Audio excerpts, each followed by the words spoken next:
Hi everyone, I'm Luca, welcome back to my channel. Today I want to talk about I Will Wake Up in Shibuya, a debut novel by a Czech author Cima. As far as I know, it hasn't been translated to English, so I'm using the title it has in my country as the English title. Anyway, it follows a 17-year-old girl Yana who goes to Japan and loves it so much that she wishes to stay there forever. Her wish comes true, though not in a way that you would expect.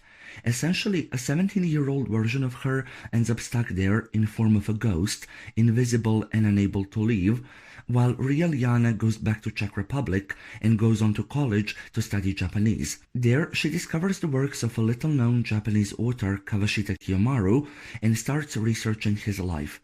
This proves to be far more important than what she initially realized, as it might lead her to the only possible way to reunite with her alter ego. The book follows three different narratives: real Yana in Czech Republic, her ghost in Japan, and the characters this mysterious Japanese author wrote about. It features digestible prose, often resembling everyday conversations, real and memorable characters, and a vivid setting. I could easily imagine the busy streets of Tokyo or the abandoned buildings of Prague. It can be funny and surprisingly relatable at times, and the author has few interesting comments on writing itself. It is also interesting to get a glimpse into the student's life in Czech Republic. There are some darker topics, but the book never feels dark or heavy overall. It does feel a little uneventful, however, in the middle, which could bother some readers.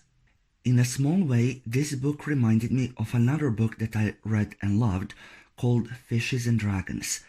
Although they are very different overall, they both feature short chapters, a little bit of humor, and tell the story through the character banter. Things are revealed slowly throughout the story, and all three narratives come together beautifully in the end. An interesting thing here is that the Japanese author the book centers around is completely made up.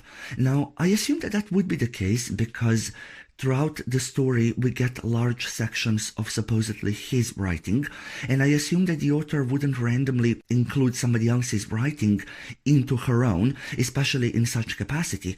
However, she wrote about him so believably that I ended up Googling him. And I think that more than anything else, speaks volumes about how skillfully the author combines facts and fiction and how good this book is. I know that this is a very short review for a book that I loved so much, but I'm hoping that it is enough to intrigue you and that you will give it a chance if it's available in your language.